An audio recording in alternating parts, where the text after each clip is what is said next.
host of the biggest pop culture news show on TV to, I mean, projects in development. How does it feel, man?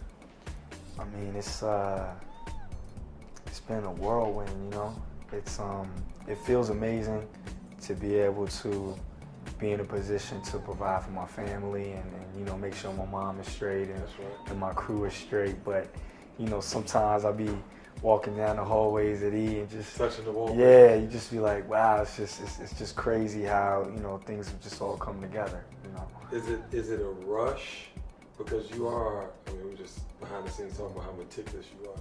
Yeah. And I mean, since I've known you, you've been attentive to everything happening around you. Yeah. Is it a rush to have other people doing that for you now and making sure you're good? And yeah. Fred running all over the place with his, you know, flag waving, talking about TJ's coming. Like, you have a whole presentation now, bro. It's you know, I try my best not to look at it like that because I don't want to get, you know, absorbed into the whole Hollywood thing. I've only been in Hollywood for a year now, so I just try to keep that East Coast down South mentality to the best of my ability. But I mean, it's exhilarating to be in the position that I am at my age and to be able to, you know, produce and to call shots. And I'm really excited about what the future holds. And you know, I wake up every morning, people are like, yo, this guy smiles too much. Because I just know how blessed I am. I know how many people want to be there and how hard I worked. So I feel blessed every day I get to, you know, do what I love to do. Exactly. Well, I mean, you know, I always tell people when they ask me why I'm so happy all the time, because I've seen what stress does to people. Yeah. You know, get cancer, man. Yeah, it's wacky. Exactly. You know? Exactly. But speaking of balance and, you know, things that are instilled in you, like you said, you want to keep those values. Your mom and this book you have coming out, you know, this is, you know, you're an entertainer / host / entrepreneur now author. How does that feel? It's, you know, I mean, for me, my mom has always been a big influence on my life.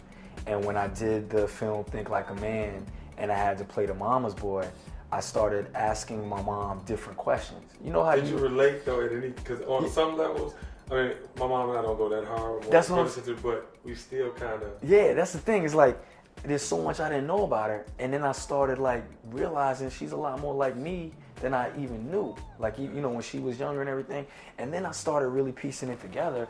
It's like, you know, she was 17 when she got pregnant with me. Right. So I'm like, how is she, you know, 24, 26 years old with this level of intellect and wisdom?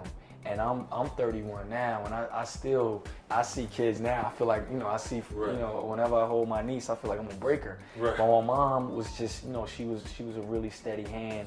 And so we kind of jointly wrote this book together to influence young people to go after their goals. So the book started as an idea of yours? Was it hers? How did it all come to fruition? You know what? It was the last episode of 106, and Lala was kind of hosting the show and facilitating, and they brought my mom out as a special guest, and she basically comments on, she's like, honestly, you need to write a book.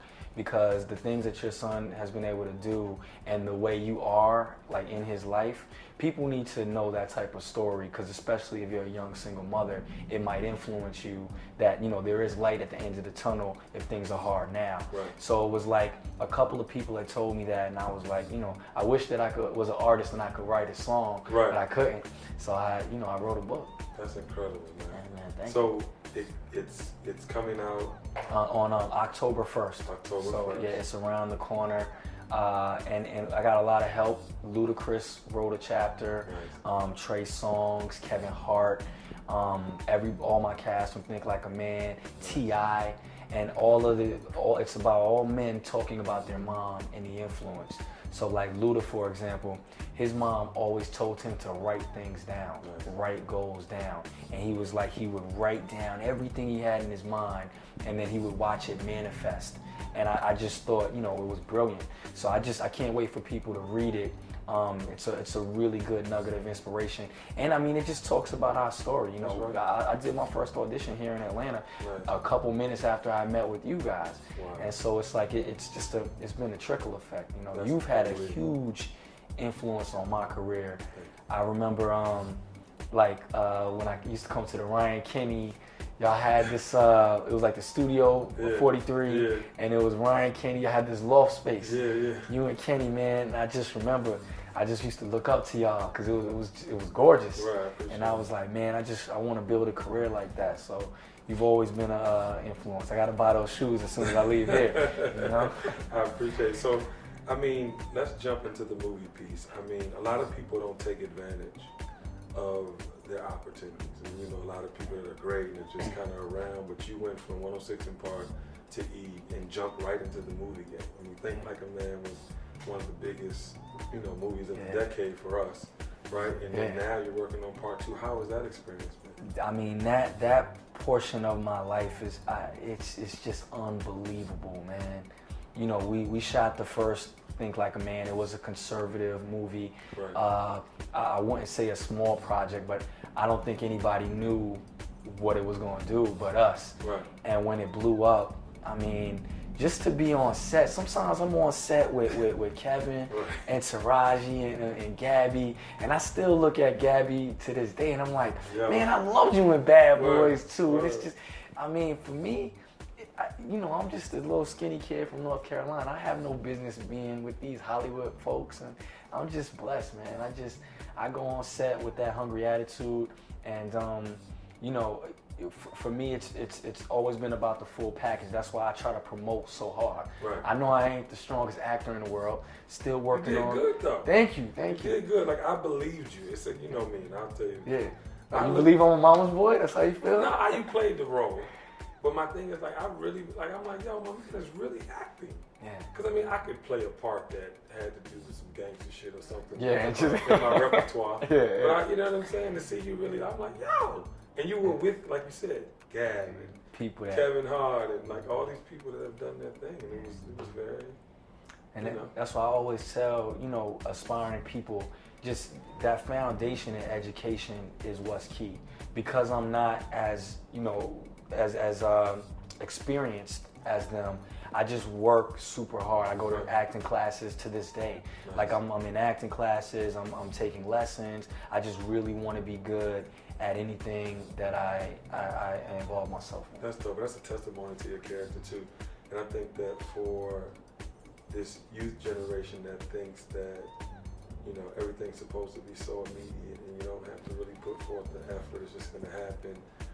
I did a portrait on Clark Kent, and we were talking about the music business, and then if you want to expound on your new project you're working on, but you know, the internet has allowed these kids to be whomever they want to be. Yeah. So, you know, we had made an analogy to an artist out now that had a, you know, hit record, and then the next record you're like, where'd he go? But the internet does this. So like, what do you think about, obviously, the work ethic being kind of confused from A to Z now? Because like you said, you're taking acting classes. Yeah. Although you have a hit show on E, you're still doing the necessary things to build, you know, your brand. Yeah. So what message would you give to those kids coming behind you? You know, it's today's marketplace is a gift and a curse.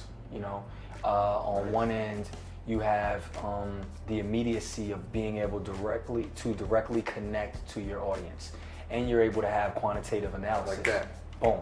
You can put together your own online show. You can be me if you can put together your own version of E-News.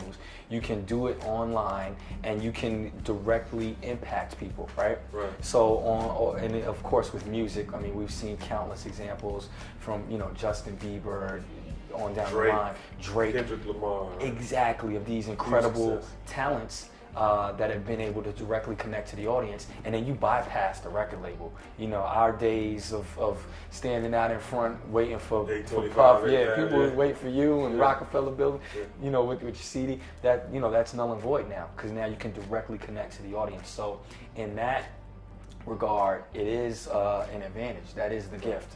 The curse, I think, is that because you see these examples of going directly to the top, so to speak, a lot of people get that misconstrued that the work isn't behind it. Absolutely. And for these artists like Justin and Drake, and Kendrick, there's so much more work that you don't see. But it almost can give the perception sometimes that it's this marketplace is easier, and it's not.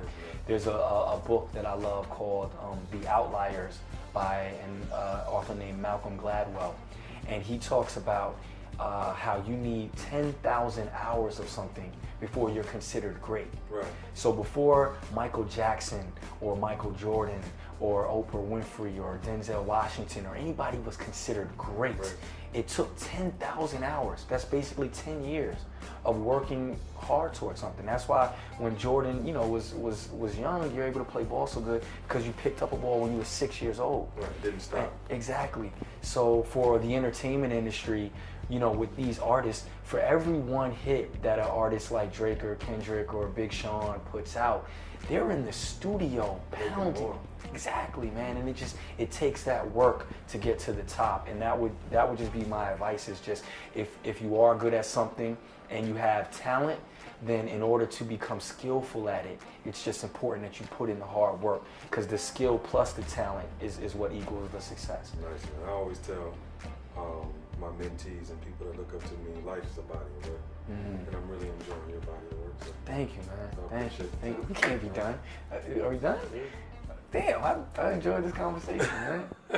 Can I talk a little bit about you? No. Nah, Kenny.